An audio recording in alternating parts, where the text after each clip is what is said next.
Hi everybody, thank you for tuning in. In this video, we're going to be looking at Joshua and the Battle of Jericho and how it serves as a foreshadow and a prophecy of the judgment that we're expecting this month. If this is all new to you, see the description box below and the according referred to videos. The idea here, though, is to really show everyone how not only is the Battle of Jericho a prophecy of the judgment to come that we're expecting this month, involving targeted individuals and victims of gang stalking, but Joshua and the Battle of Jericho also reveals a prophecy of the resurrection of the dead. And this is what the prophecies tell us, that we should expect the first fruits of the resurrection of the dead. And that's what we're really going to be exploring in this video. Now, also in the description box below, you will see links to videos that will that give prophetic confirmations of the Battle of Jericho and the walls of Jericho coming down in the coming judgment of this month. These videos also open doors of other prophecies and extra biblical text. So, for example, like the Odes of Solomon 23. If you're sound enough and confident enough to go into the extra biblical text, Odes of Solomon 23 is a must read for this coming judgment. A video also includes what seems to be a confirmation of a foreign invasion on the USA. And this is what the prophecies point at. So if you're interested, see these videos in the description box below. I highly recommend them. And as you see on your slide, for those who have the eyes to see, we can also see a confirmation of the Battle of Jericho for a foreshadow of the judgment in Psalm 62, specifically verse 3. So that's something to pay attention to as well.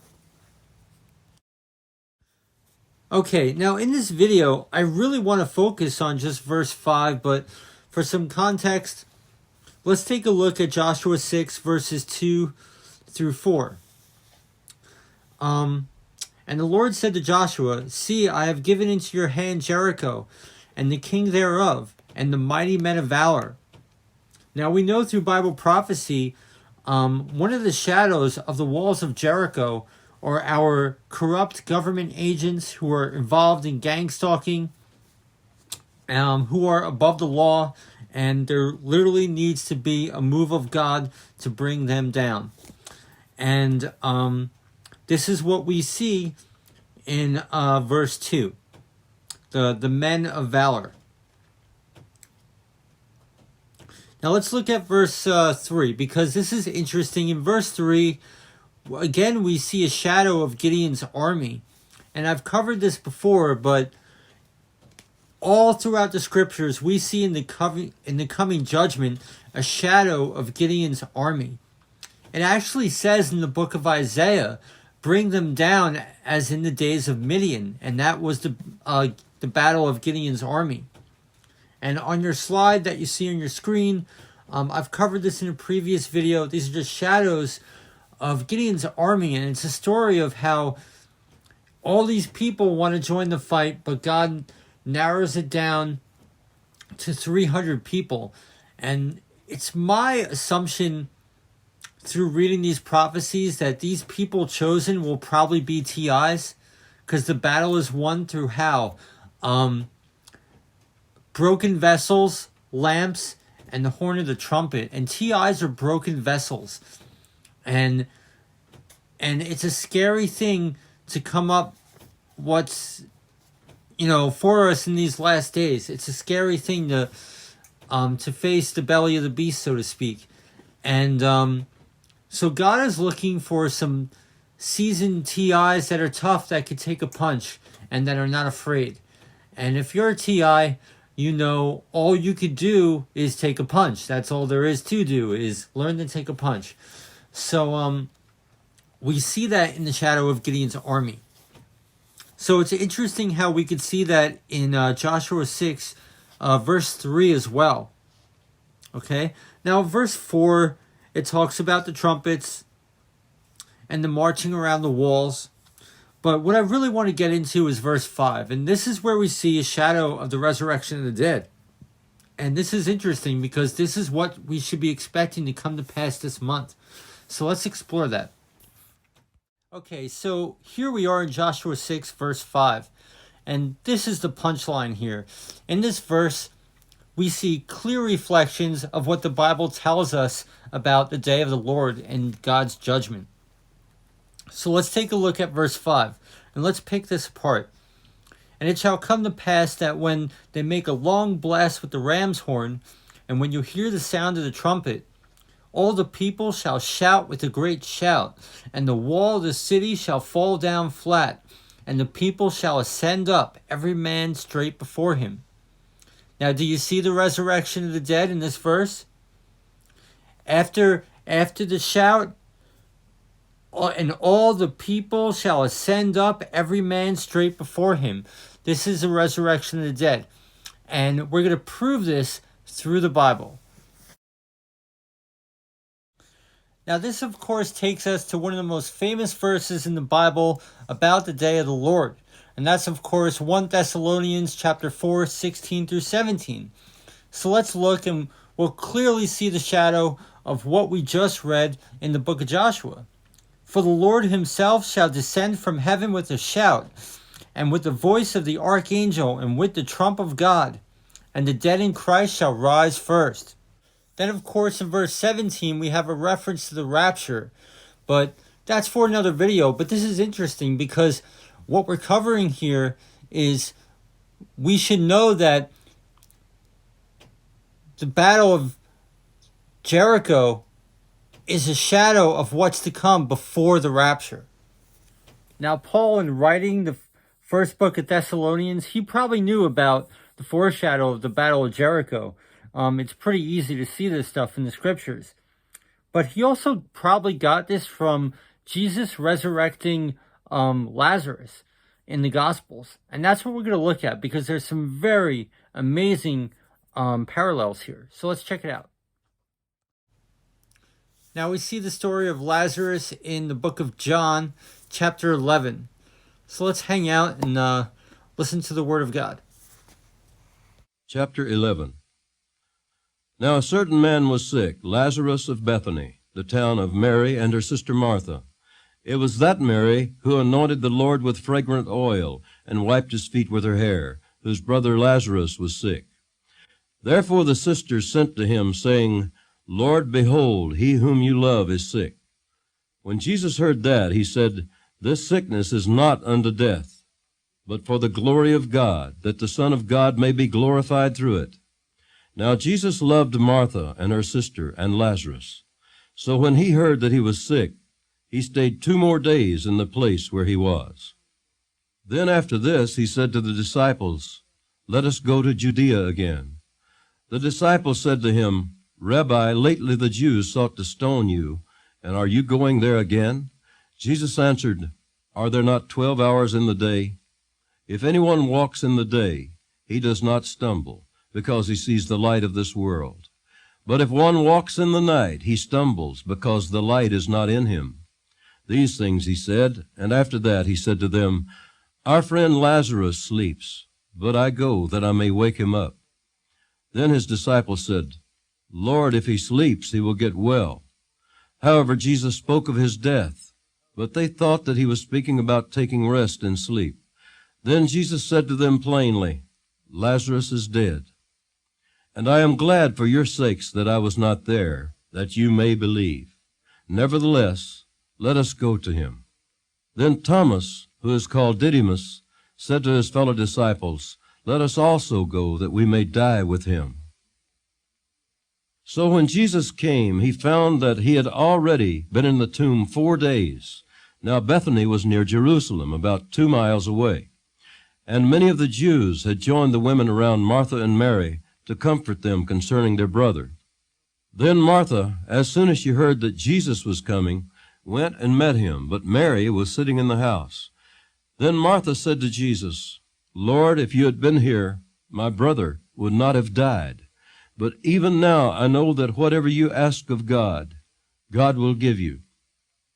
Jesus said to her, "Your brother will rise again." Martha said to him, "I know that he will rise again in the resurrection at the last day." Jesus said to her, "I am the resurrection and the life. He who believes in me, though he may die, he shall live. And whoever lives and believes in me shall never die. Do you believe this?" She said to him, "Yes, Lord, I believe that you are the Christ, the Son of God, who is to come into the world." And when she had said these things, she went her way and secretly called Mary, her sister, saying, "The teacher has come and is calling for you." As soon as she heard that, she arose quickly and came to him. Now Jesus had not yet come into the town, but was in the place where Martha met him. Then the Jews who were with her in the house and comforting her, when they saw that Mary rose up quickly and went out, followed her, saying, "She is going to the tomb to weep there."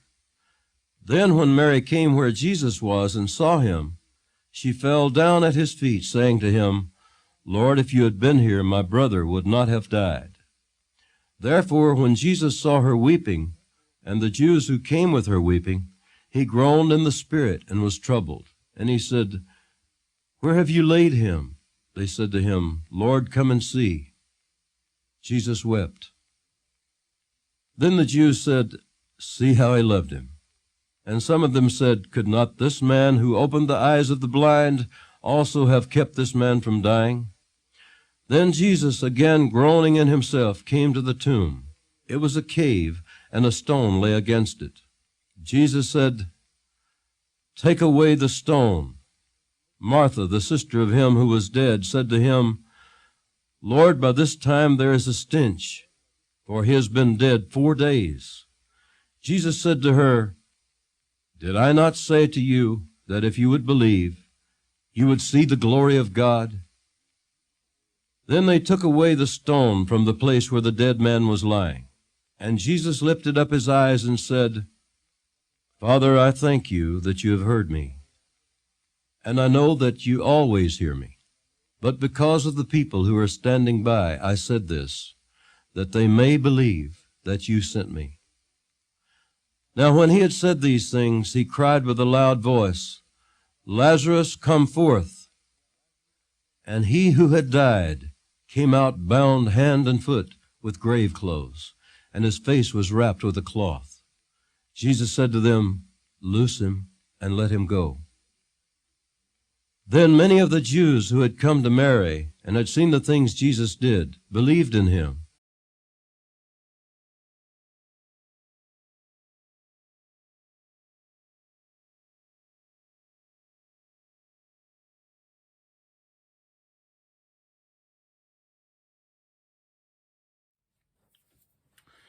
Now there are two key factors that we can pull from John 11. And that's the fact that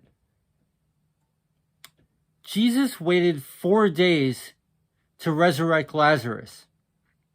Now that's significant because in the Bible, the number 4 symbolizes the creative work of God, universal truth. There are 4 corners of the earth, 4 rivers of paradise, 4 winds of heaven, 4 acts of judgment in Ezekiel, 4 horsemen in Revelation, etc., etc. This is not, pagan numerology. The Bible uses numbers to express specific points, specific spiritual points. And we see this as Jesus waited 4 days to resurrect Lazarus. This is a clear mirror of the resurrection of the dead, which has been ordained from the foundation of the world through the works of God. Now, another clear parallel we see from Thessalonians and the Battle of Jericho is that when Jesus raised Lazarus, he did it with a shout. And when he had thus spoken, he cried out with a loud voice, "Lazarus, come forth." So this is exactly what we read in Thessalonians, what we covered before, and this is exactly what we see in the Battle of Jericho. So thus, it's very easy to discern that this is what we should be expecting in the month to come, in the judgment to come. Okay, guys, so here we see a clear biblical case of the resurrection on the day of judgment, which should happen before the rapture. So that's a very key bit of information to have. And for those, this is also in the extra biblical text as well. Like the book of Enoch is a must read. The book of parables and the book of Enoch. You need sound doctrine in your standard Bible before you go into the extra biblical text. So those of you who may be weary about the extra biblical text, yes, it is true. The Bible is all we need. But the scriptures tell us that the Apocrypha and extra biblical texts are meant for the wise. So if you understand what the Bible teaches and have sound doctrine in the standard Bible, it's safe to go into the extra biblical text and let everything be verified. Don't just blindly accept everything you read. Let everything be verified through the Bible. That's the key. And this stuff in more detail is in the book of Enoch, and it gives amazing revelation into the resurrection of the dead, the receiving of our glorified light bodies. Amazing stuff, guys, in the book of parables, in the book of Enoch. I highly recommend reading it for those who wish to venture off into the extra biblical text.